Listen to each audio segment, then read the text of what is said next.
आज साथियों, मेरे दोस्तों, आप लोग के समक्ष पेश करते हैं रुदल जन्म देवला निकासी सोरीगढ़ के लड़ाई। जय हिंद, जय भारत। राम राम राम हो रमा हो जी के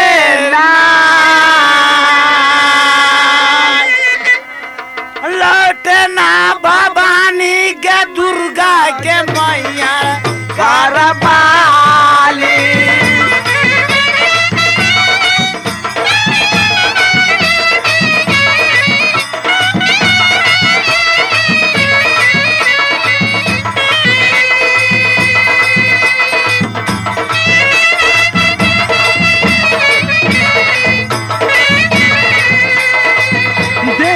मैया तोरी के चरण के कबार के चरण के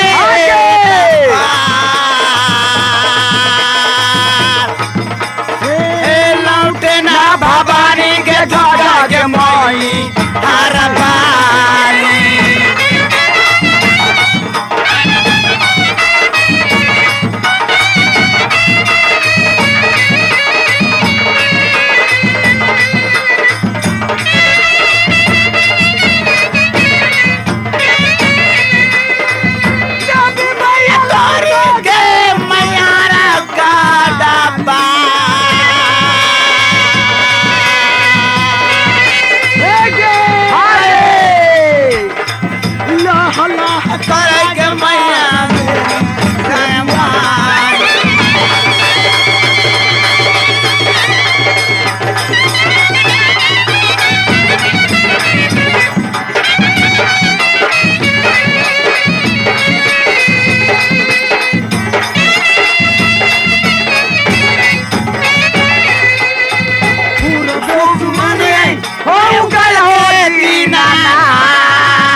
जीना काहे चढ़ाई के मैया के दूधा पाके धारे।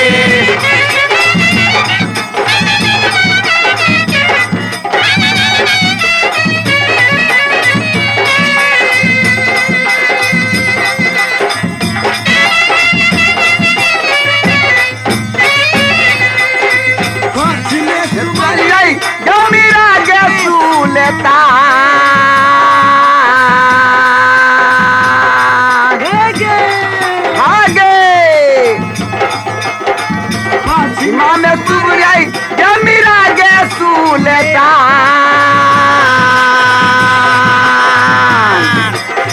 जीना काहे चढ़ाई के मैया के मुर्गा बलिदान।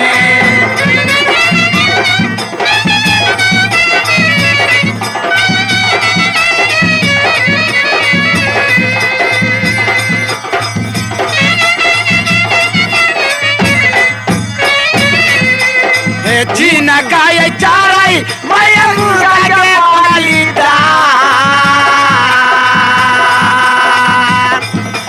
मुर्गा के बलिदान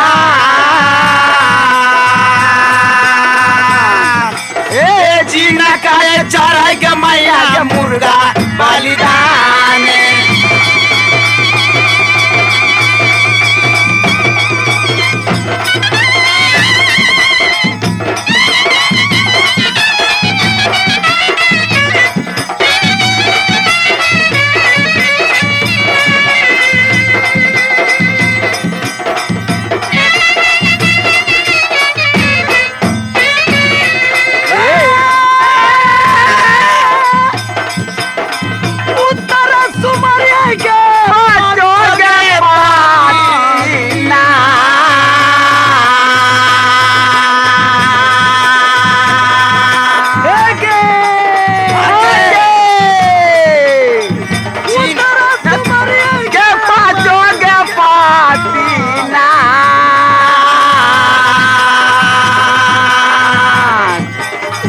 जीना काये चढ़ के मैया ये लरुआ पकमाने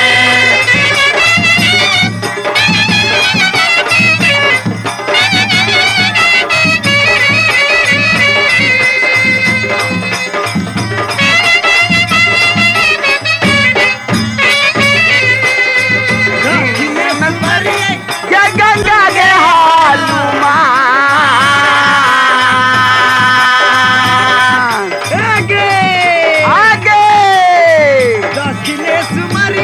ये गंगा के हालुमा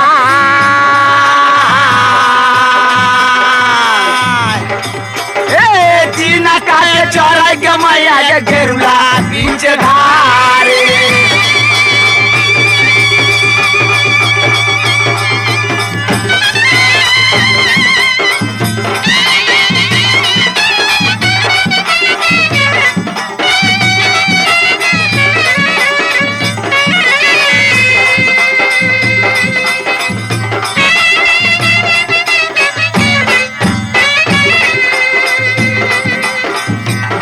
चारी सुमरन के नगर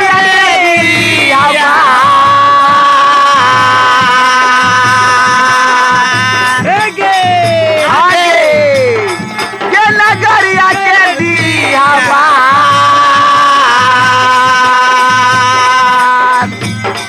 ए जीना कैसी सुरंग मैया के बर्मा आस्थाने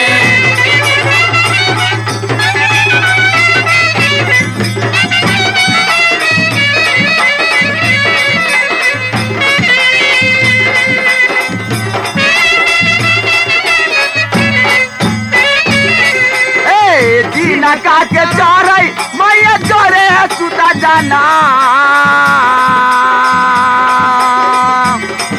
ए जीना काके चढ़ई के मैया के जोरे सुजना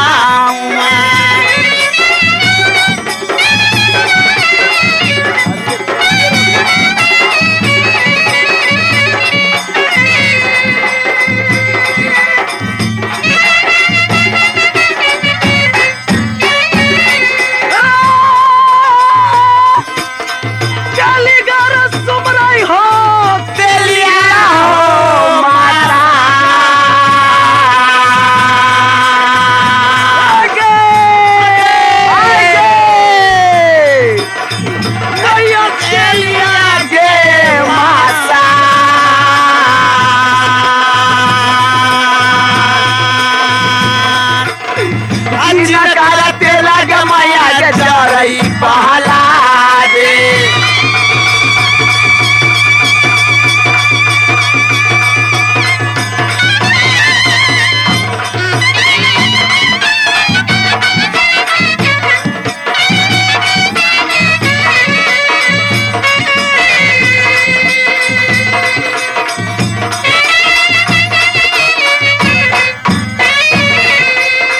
भगवान धरती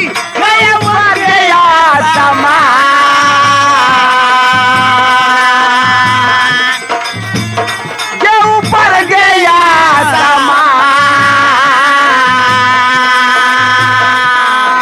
समान खेलो के मैया ये बाला का तुहारे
मैया लोहे के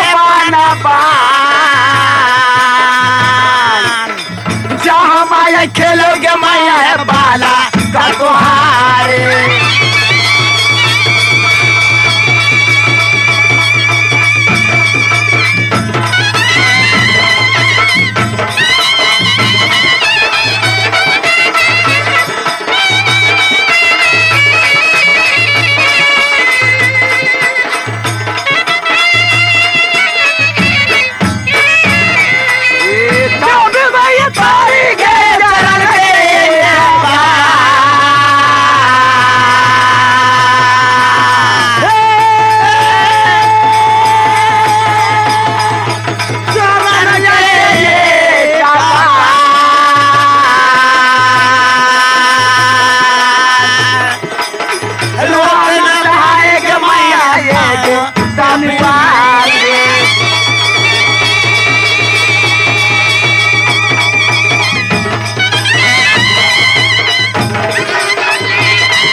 हाँ बहन, अरे आप कुछ गाते बजाते चला चला गावो। चला गया मुआ मजोरी गे गेलाई फारा लगे टी कोलवा।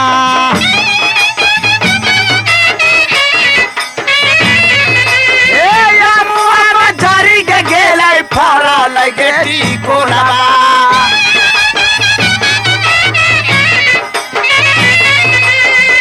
मुआ मजोरी गे गेलाई फारा लगे टी कोलवा।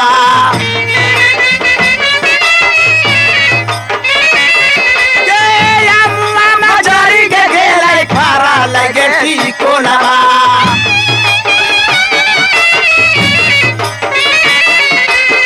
के करला गई बाली दुलारी के करा गई नायनमा।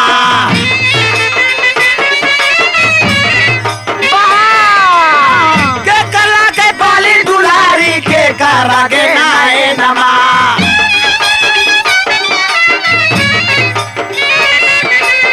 बाबा के हम बारी बोई भैया के गे बाहिनिया।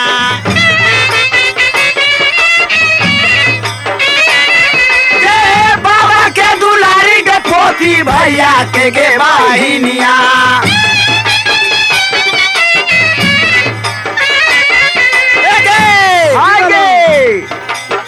बाबा हो पिजरवा बना दा ओई में पोसमाए नमा।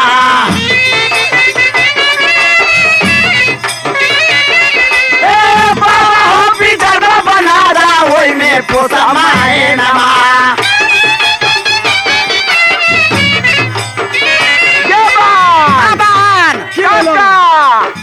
कथी के पिजरवा के बोदा कथी के है माए नमा।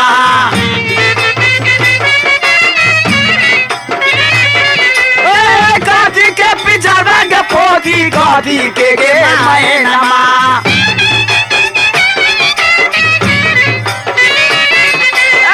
सोने के पिजरवा हो बाबा रूपे के हो माए नमा।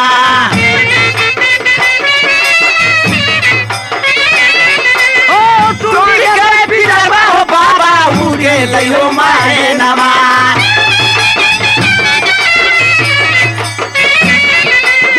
टूट गई पिजरवा है पोती उड़ गई लेके माए नमा।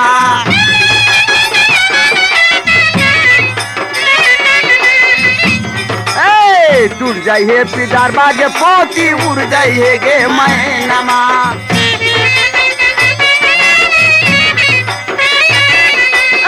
टूट जाइए पिजरवा के पोती उड़ गए मैनमा।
कंपनी के नया गेला गए बाबू बलराम सिंह जी।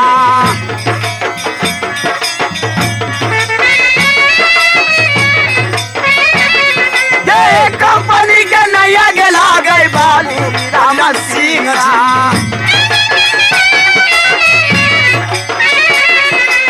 कंपनी के नया गए बाबू बलराम सिंह जी। लेकिन खासे बासे डमुआ में मकान।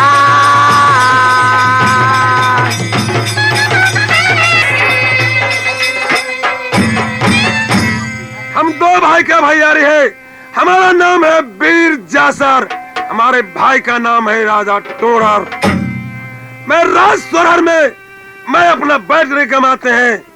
ऐ मिराज, जी हजूर। देखो राज सोरर के अंदर मेरा बहुत कड़ा लोहा है। ये समझा देते हैं तुमको, राजपाट राज सोरर चलना चाहिए और दूसरा कोई बात नहीं होना चाहिए, कोई झंझट नहीं होना चाहिए। हम जा रहे हैं अपने बंगले का ऊपर। क्यों नहीं हजूर, आपको कहना है हमारे 14 कोस राज सोररगढ़ में कोई जनता हमारा झंझट नहीं करना चाहिए, लड़ाई नहीं होना चाहिए, सुखी और चैन का जिंदगी जीना चाहिए। ऐसा ही होगा हजूर। हाँ, अब ठीक से राज सोरर में अब ड्यूटी कीजिए। क्यों नहीं हजूर। गेट छोड़ दो, गहना मा गई दीदी सब चांद मिला गए।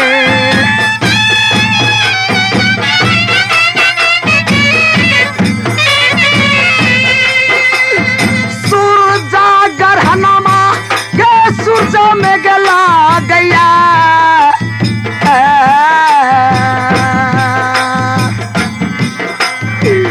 छातरी गढ़ना मागे ला गई गढ़ सोहरी में।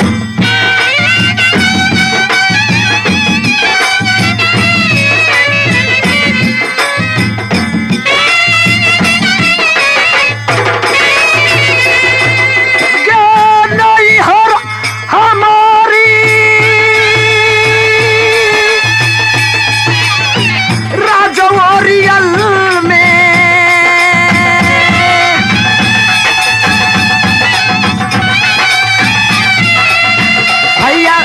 बहनी दुलारी भैया महिला के हो नाम हमारी के देवला लागे।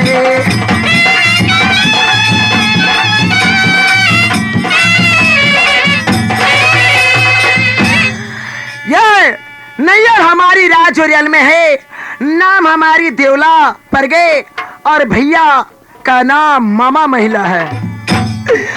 गई ससुरो हमारी गेला गए नागरा सोरहरी में।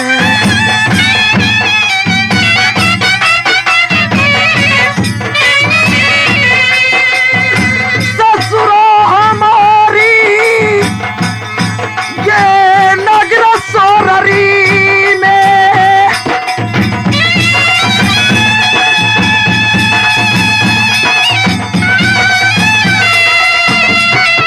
ससुरा हमारी सोहरिया राजा, ससुरा हमारी के नगर सोहरी।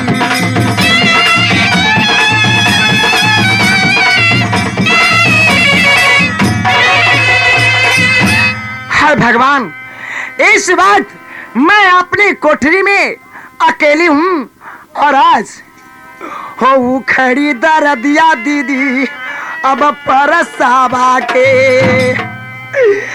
गे दर्द से बेआकुल दिल हो गई हो समा।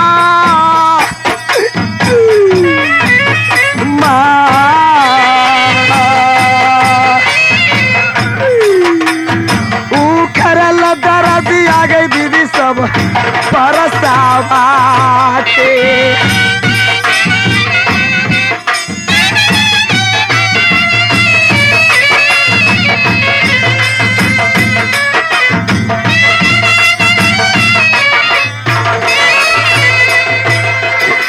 गया बना पर देवलो के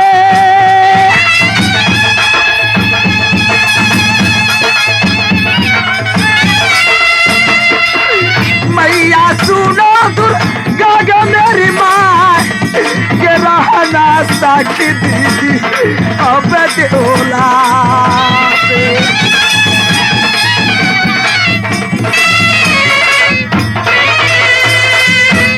हाय भगवान, इस वक्त मैं अकेली अपने घर में हूँ, कोई नहीं है किससे मैं कहूँ। पति देव तो डाक बंगला पर रहते हैं, मैं किसे हाथे समाध भेजूं। ठीक है, जिस टाइम में मेरी शादी हुई नागेश्वरी में राज ओरियल से, तो हमारे साथ हमारे भैया जी एक लौड़िन को दी है। आज मैं बादी को बुलाती हूँ और लिख परवाना भेजूंगी डाक बंगला पर।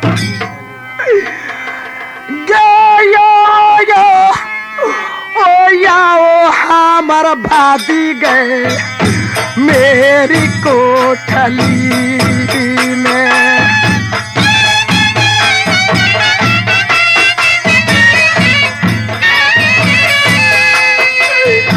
बादी यागे दुलारी बादी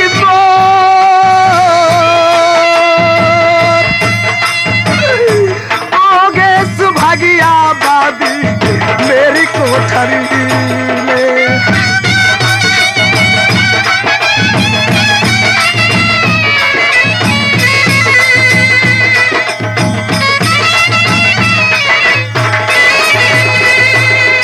जो पूरी है जरूरी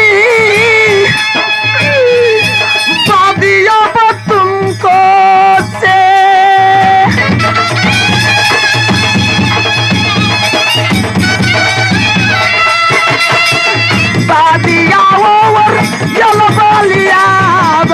याओगे दुलारी बाबी मेरी गई कोठली।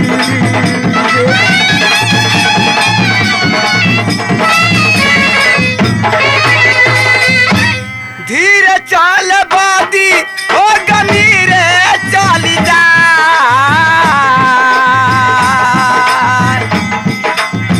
चल अरे भाई रे भाई, रानी महलों में क्या दीदी का दीदी,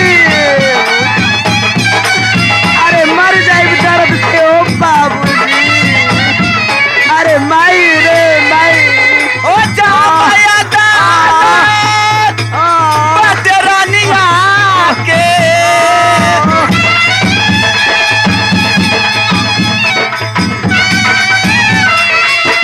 ए जामाया दालत रानी के हो चलती बादी रानी महलों।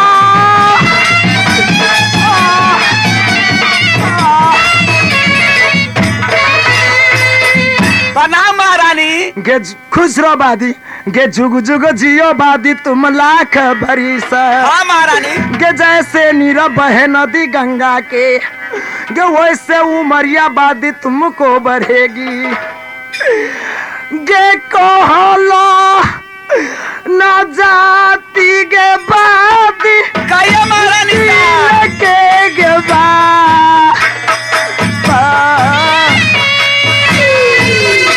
क्या हुआ है? अपना परना माबत गे इस देवला की।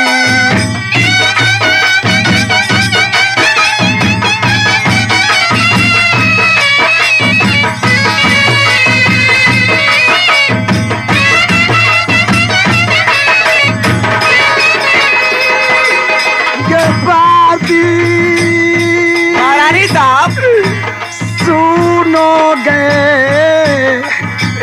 दुलारी बादी वो बात क्या है?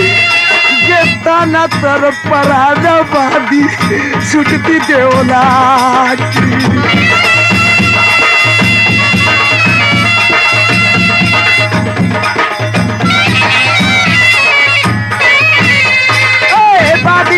कहना मानो मोर, मानो कहानिया में कोठली में।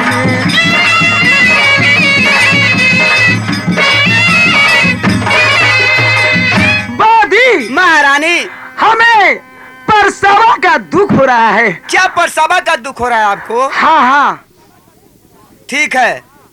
लेकिन बादी तुम यहाँ से चले जाओ डाक बंगला पर। अच्छा, मैं जो परमाना देती हूँ तुम जाकर हमारे पति देव को दे देना। ठीक है। हो काते कुते लिखे देवला सिलती मिलती, बीच में ये लिखा तो बारो बिरो, नौ सलामी नौ ठो मजरा, झुक सलामी मेरे पति देव को, जल्दी पति भी आइए मेरी महल में, नहीं तो देवला इस धरती पे ना रहेगी। हो पाती तो सुनते ये पिया महल में या ओ या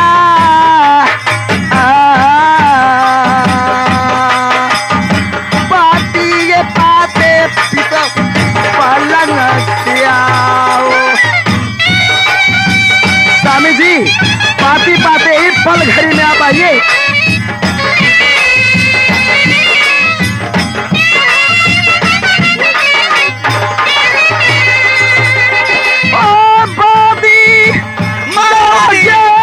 बंगला के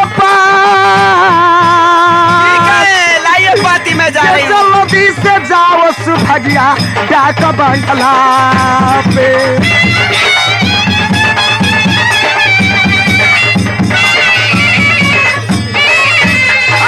बादी कहना के मानो को जाओ सुभगिया के डाक बंगला पे।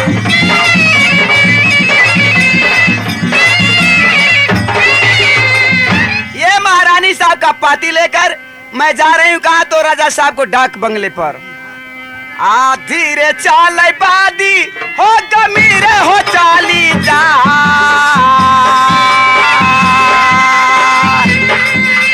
ए जहाँ माया डाला तो लागे मेरी राजा के।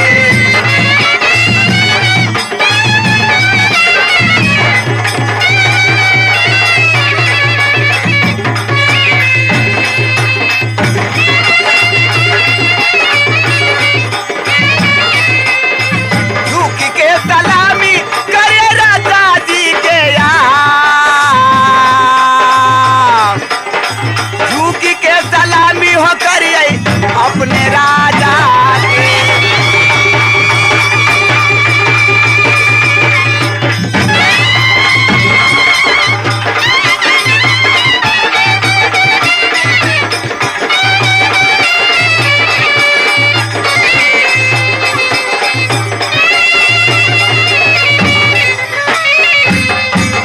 राजा साहब क्या बात है? प्रणाम करती हूँ। खुश रहो।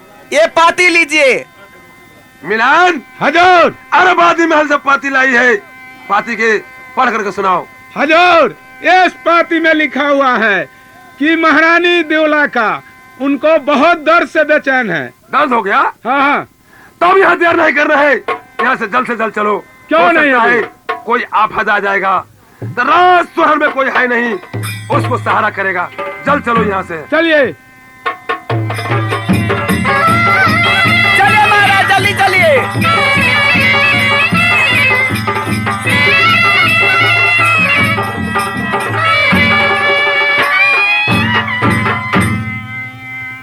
क्या बादी? हाँ महारानी आ गए हैं? हाँ प्रणाम पति देव।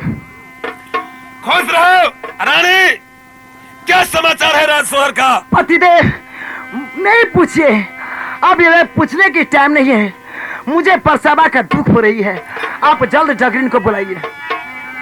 अब भाई रे सुना, सिपाही रे लोग, ये कि जल्दी रे डगरिन बुला दो सोहर में। महारानी हाँ लड़के पैदा होगा हसुआ सोहर दे सरा, अच्छी तरह ये दम धरिए। से बेचैन जमाई जमाई जमाई जमाई हैरत मान के रहिए जल्दी। ये दीदी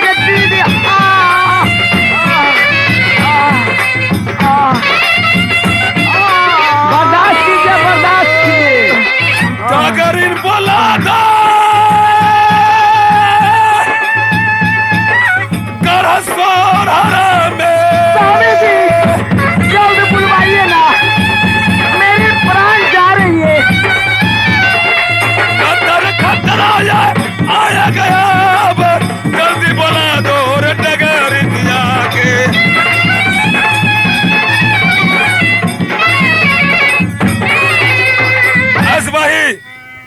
तैयार है, जल्द से जल्द जी हजूर। दो और आने जल्द की। बुलाइए सिपाही जी। और डगरीन के बुलावे हजूर। हाँ मैं अभी जाता हूँ, जल्द जाओ। अभी जाता हूँ हजूर।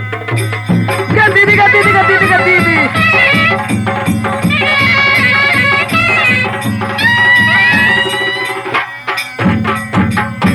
गे चमनिया, ए की बात है रे? गे जल्दी चली, हमरा मलकिनी साहब के होए वाला है। कथी? अब कथी होए वाला है, कथी न से हम केना कह दियो। रे परसौती बुखरे वाला है। हाँ हाँ वो है। ठीक है, चल चले छी। चल दीदी का दीदी का दीदी का दीदी। अरे बाप रे। सिपाही हाँ, कौन घर में हूँ? यह पश्चिम मुहे वाला में है। पश्चिमे वाला में हाँ हो चलती चडगरी नया बसोईरी में। अरे बाप रे बाप रे बाप रे ए सोईरी कमा पर के दीदी गए। रानी साहब दम धरू अभी। क्या बाजी? हाँ महारानी साहब आ गई। आ गई है जगरी। दीदी सोईरी के कमा भाई।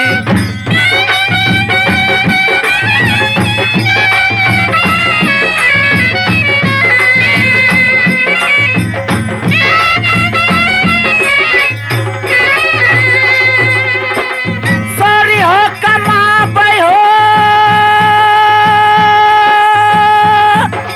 अब सोरार में।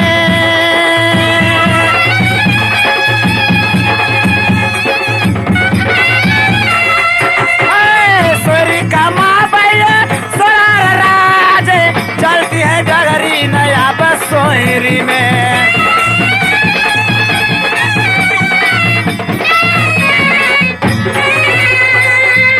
ठीक है, मैं सॉरी कमा रही हूँ। अरे डगरी लिया गे। हाँ। गे तू लब लब धब धब कला कर चल हमारा ए, सरिया के धरो ना, सरिया दीदी का के। दीदी का दीदी हो का गया, दीदी सरिया के आओ, सरिया के।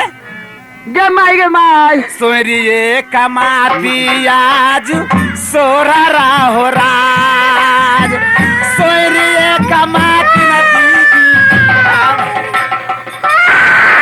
अब सोरा महारानी साहब के लड़का परेशानी की बाप रे बाप। ए दम दे रे दम दे रे।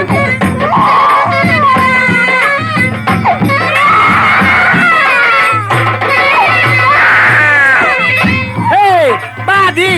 हाँ रानी साहब बादी के सुनो हमारी के बात के पूरा बकस शीशा दे दो गया बड्डा गरीन के। अरे बादी हाँ रानी कौन सा लड़का है? मैं तो दर्द से बेचैन हूँ, लेकिन तुम बताओ कौन सा लड़का बेटा हुआ? है बेटा है बे। क्या बेटा हुआ? बाप रे बड़ा सुंदर बउआ है बाप रे बाप। पूरा के इनाम दे दो डगरी न किया।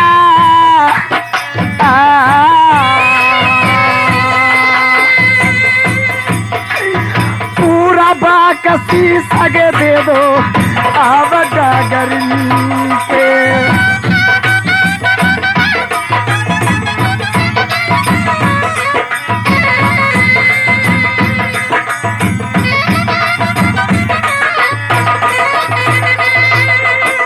डगरीन ए डगरीन हाँ साहेब। सुने है हमारी है बात है दोनों हाथ के कंगन देवला तुमको देती है।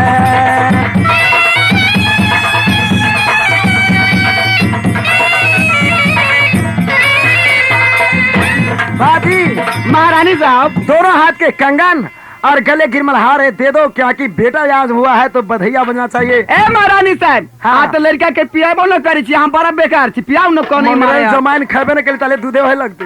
ये डगरीनिया हाँ बाजी। ये तोर भाग जाग गेल गे।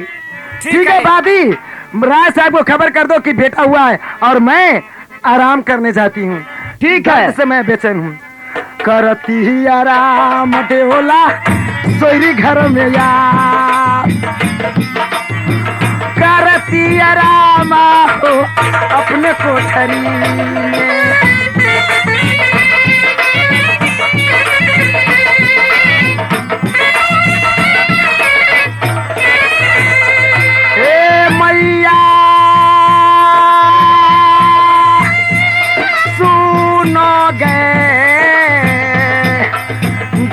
आ गई मेरी माँ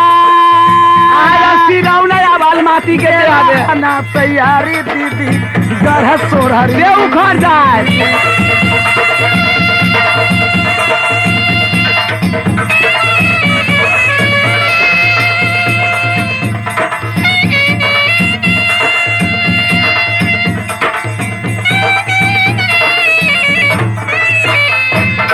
मैया रहना हरदम तैयार है जगदम्बी तू है जगदम्बी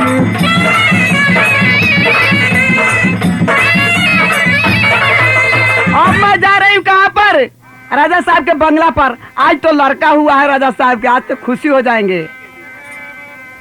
अभी जा रही हूँ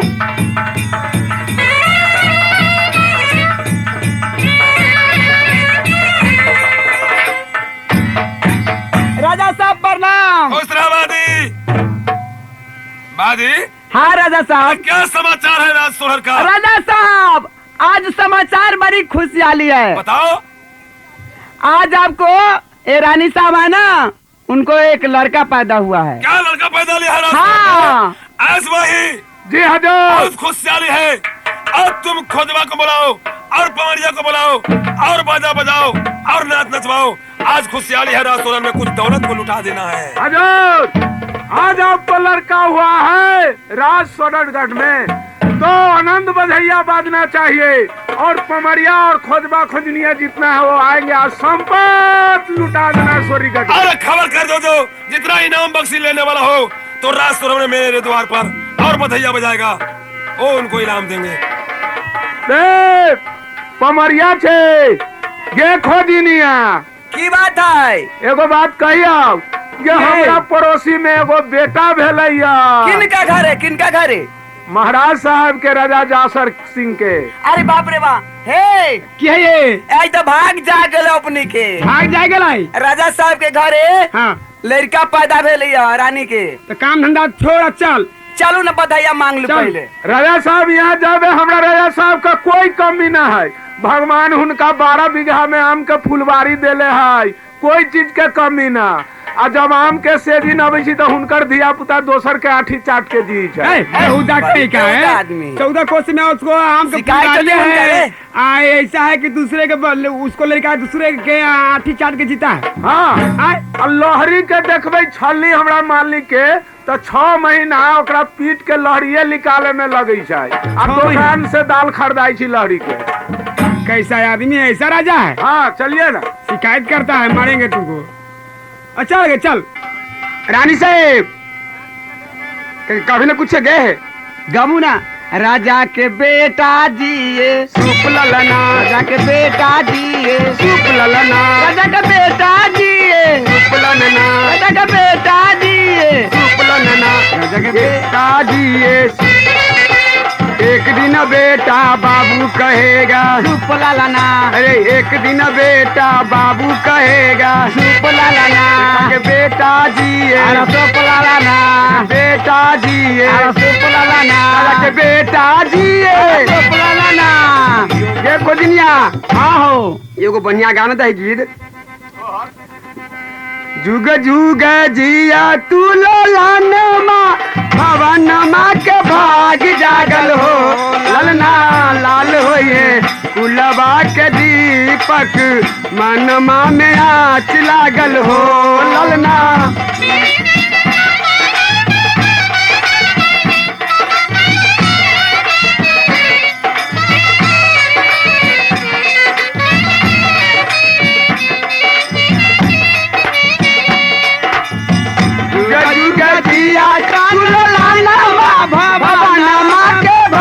जागल हो ललना लाल होइए गुलबा के दीपक मनमा में आँच लागल हो ललना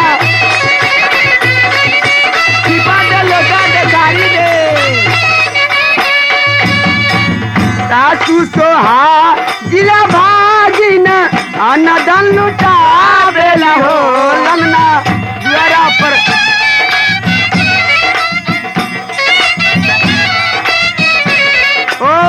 सासू सोहागिलिया भागिन अनधन लुटा बेला हो ललना दुआरा पर बाजेला बधाइया होरिलवा बड़ा सुंदर हो ललना। माए वाला हंसली दे, करा दे, नतिया दे।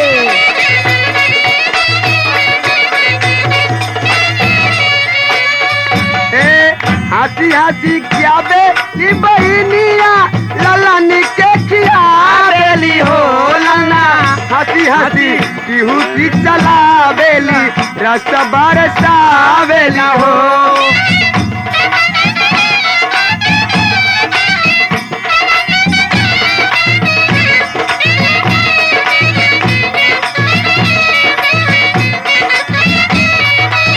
हाथी हाथी गाबेली बहनिया ललन के किया बेली हो ललना।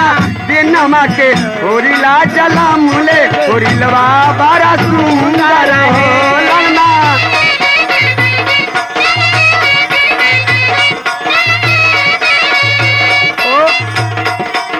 सासू सोहागिनिया भागिन अनधन लुटावेली हो ललना।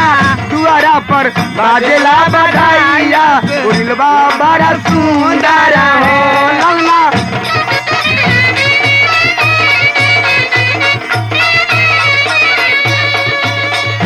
रानी साहब, क्या बात है? रानी साहब मुबारक हो। आज मुबारक मनाइए। हमको जो कुछ देना है दीजिए इनाम। मलकिनी! हमको किसको देना है? हाँ, क्या बात है? अब एक लाल पैदा हुआ था नगर सोरी में, अब तो दो हो गया। खुशी से लुटाइए अंधन सोना। ठीक है सिपाही, तिजोरी खोलकर और मेरी जो कंगन है और गले गिरमल हार है वो ये भाईजी के दे दो। गे खोजिनिया, हाँ। बारह भाग जागल हो गे है। हाँ, लाबा ना, गे ले ना। लाबा लाबा लाबा हम ले। ले लिया। अरे सारी भी ले लो। लाभी ना लाभी ना लाभी ना लाभी। कथी दे के रे? राजा साहब और अरे सिपाही, जी हजूर। जब हमारा लड़का पैदा लिया तो दौलत लुटाया, पमरिया बुलाया, गायक मंगवाया, क्यों नहीं हजूर? और बधैया द्वार पर बज गया। क्यों नहीं? मगर छत्रियों का क्या काम है? हजूर, अब बात मुझे यादगारी हो गया। आज तो छठियार का दिन है। आज पंडित जी को मंगाया जाए और लड़का का जन्म रेखा से लेकर उसका कर्म रेखा तक उनका नाम उचारा जाए। सुनो, तुम यहाँ से चले जाओ काशी जी। क्यों नहीं? एक सुंदर पंडित को बुला करके लाओ, उसको कर्म को जजवाया जाएगा अभी जाता हूँ और हजूर। नाम को रखवाया जाएगा। छत्रियों का एक काम है, तुम जल्द जाओ, जल्द आओ। हम यहीं से फोन कर देते हैं। ओ पंडित जी, क्या हेलो बात है? हेलो, साला नंबरे नहीं मिल रहा है। ओ पंडित जी, अरे मैं यहाँ से बोल रहा हूँ 843324, मतलब 843324 से बोल रहा हूँ। ठीक है, मैं भी आ रहा हूँ। आइए जल्दी। हम त काशी जी के पंडित, हम पढ़ने में बिजोर, हम त काशी जी के पंडित।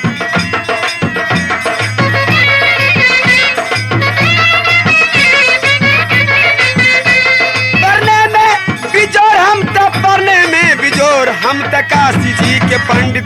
हम तो पढ़ने में बिजोर, मैं तो काशी जी के पंडित।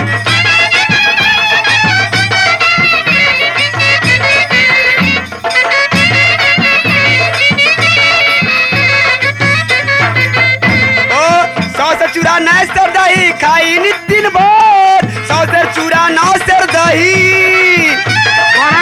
थोड़ा किया पंडित जी का बहुत कम। अरे खाई नितिन भोर, 6 पकड़ के पानी पी ली तयो न पहली ओर। हम तो काशी जी के पंडित, तो पढ़ने में बिजोर, मैं तो काशी जी के पंडित।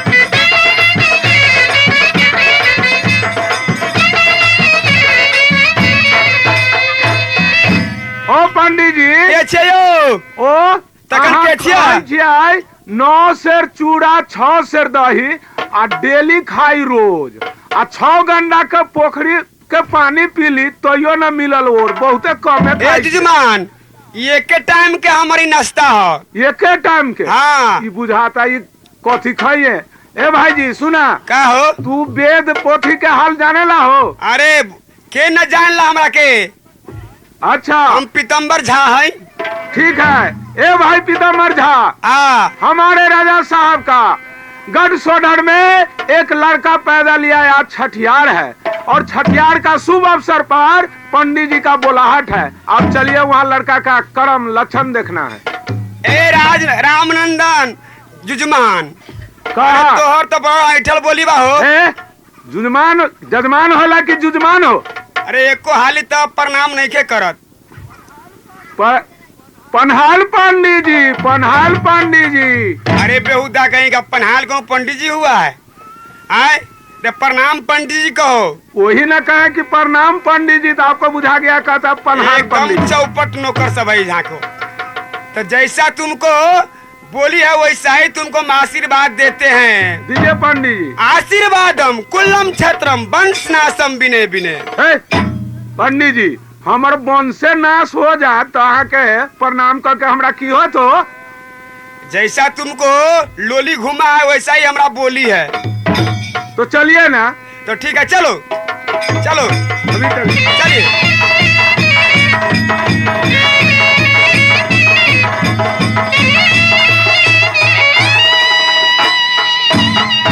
सिपाही, राजा की जय हो, जय हो, जय हो। सिपाही जी हजूर। पंडित जी आ गए। अभी लाया है पंडित जी को, ओ दरवाजे पर वो आ रहे हैं। प्रणाम पंडित जी। आयुष्मान भव। पंडित जी, कहिए जजमान, आपको किस लिए बुलाए हैं राज सोहर में? किस लिए? हमारा राज सोहर में एक लड़का पैदा लिया है। तो लड़का? हाँ, क्षत्रियों का ये काम है कि पंडित जी को बुला करके पतरा खुलवाया जाएगा। ओ पतरा उचारना है? हाँ, कर्म को जचवाया जाएगा और उसको नाम रखवाया जाएगा। ओ तो ठीक है राजन, आप इसी जगह बैठिए, मैं पतरा उचार रहा हूँ। ठीक है, जल्द कीजिए। ठीक है।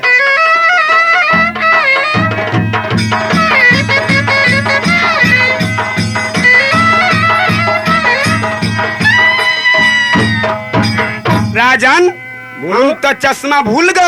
अरे चश्मा भूल गया तो बे चश्मे क्या है रे? ये थोड़ा हड़बड़ में चलाए हैं, चश्मा हम भूल गए हैं। वैसे ठीक नहीं है, लगता है। काम चल जाएगा। हमरा पहले चश्मा है, हमने 2 प्लेट में छेद करके पहनते, वो चश्मा तो है। अरे ठंडा चश्मा है, इसे काम नहीं होगा। और गरम चश्मा चाहिए। पंडित जी, हाँ। ज्यादा बोलना नहीं है, जल्द से जल्द पतरा खोल करके और कर्म को जांचना है। अच्छा ठीक है, मैं उचार रहा हूँ। राजन, हाँ, जो आपको लड़का जो जन्म लिया है ये बहुत भक्तशाली है। बहुत भाग्यशाली है। बहुत। ये 100 वीर का एक वीर है। ठीक है सिपाही। जिस दिन अपने पैर पर खड़ा होगा दुनिया में इसका जोरी कहीं न होगा। ठीक। इसका नाम उचारता है पतरा में वीर रुदल। सिपाही जी हजूर, तुम सुने समझा है कि समझ। कर्म लक्षण और किस्मत का बहुत तेज है। इसका जोड़ा दुनिया में है नहीं, नाम उसका जंगी उदल है। राजन, हाँ, एक इसको थोड़ा सा दोख लग गया है। फिर सिपाही, जी हजूर, जब इतना भाग्यशाली लड़का होते हुए फिर बाद बीच में दो क्या चीज का है? हजूर, इसी को कहा जाता है कि भादों में जो भैंस बच्चा देती है वो सुभागा का होता है, भादों में जिनका लड़का होता है वो अभागा का होता है। भादों का जन्म नहीं ठीक होता है हजूर। तो मैं अभागा हूँ। अब जैसे सोचा जाए, कर्म लक्षण तो दिखाइए। राजन, हाँ, आपको ये दोख जो है आप कैसे कटेगा आपको मालूम है? नहीं मालूम है। आपको आम भदियन मंगवाइएगा तो ये दोख कट जाएगा। सिपाही, जी हजूर, अरे मेरे भद्दे आम को पंडित जी दोख लगाया तो 52 बीघा का मेरा फुलवारी है जिसमें कि 5 पेड़ भद्दा आम है।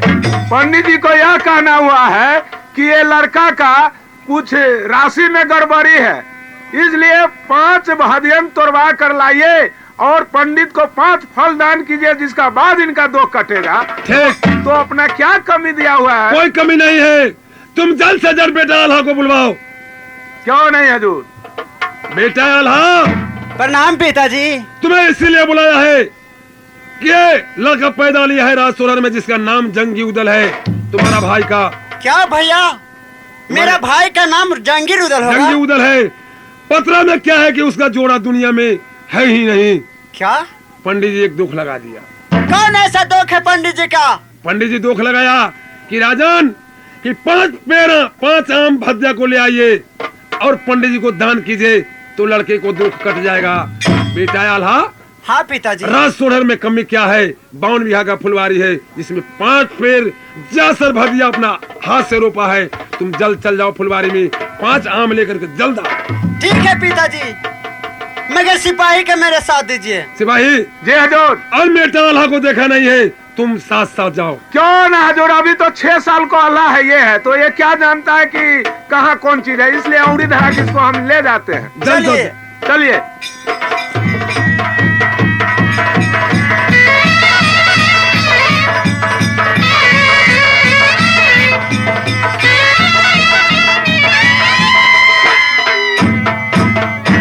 अच्छा तो घर ये हमारा भाई या राज सोरहरी में, सोरहरी रे पबे बैठ बुनियाद, जो बेटा ये कहा बे राजा टोरर के,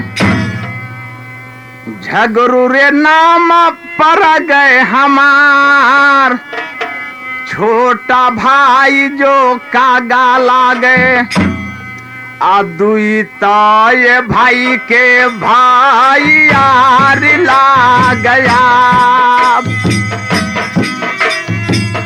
घर ये हमारा भैया राज सोरहरी में,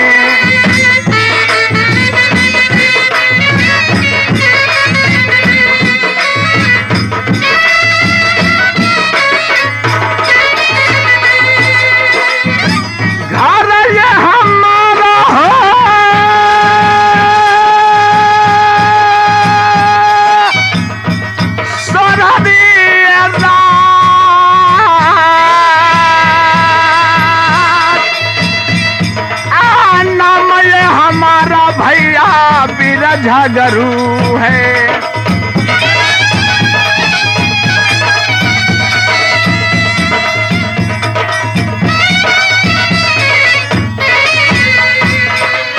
भाई क्या गा,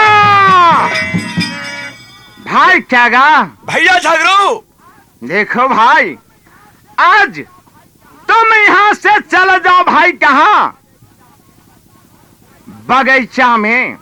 बगीचा में? हाँ। बात क्या है भैया जी? अरे कस के ड्यूटी करना बगीचा में, कस के रे ड्यूटी रे करना बगीचा बा के पास,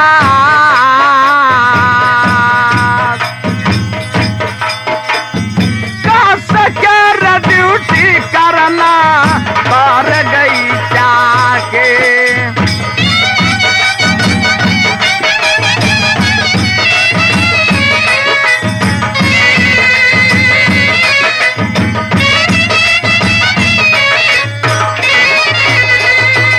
रसंग मेरे पलटन दूर ले लो,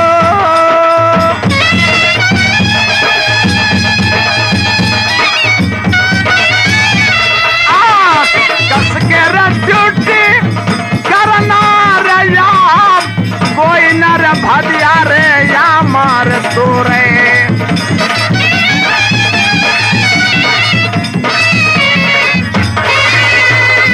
भाई कागा, भैया झगड़ू। देखो भाई, तुम यहाँ से सिपाही को ले लो और चले जाओ अपने फुलवाड़ी में, कास करके ड्यूटी करना आम भदियन को। इसलिए उसमें 5 फल लाएंगे, भगवान का पूजा करेंगे, पहला फल अपने बाबा को खिलाएंगे, उसके बाद किसी को खाने देंगे। ठीक है भैया जी, आपका जैसी आज्ञा हो। अगरचे कोई बलजोरी करे, तानाशाही करे, उसको उल्टा बांध करके लाना है। भैया सुन हो झगरुए सारदार,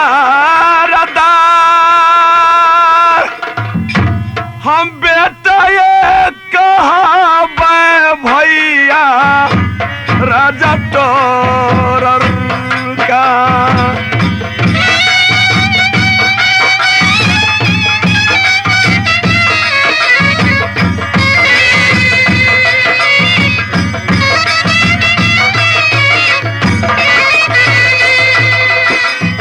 कौन वीर पैदा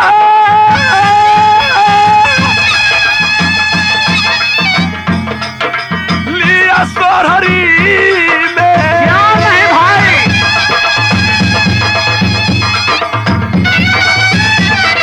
अब काजा से करेगा संग्राम, मात काट लेंगे वो चुतिया को।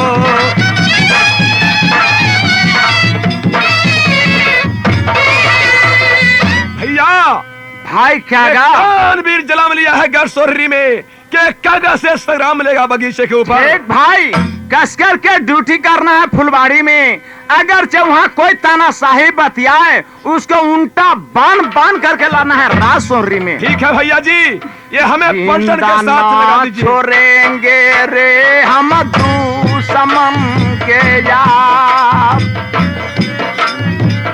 जिंदा ना छोड़ेंगे रे वो का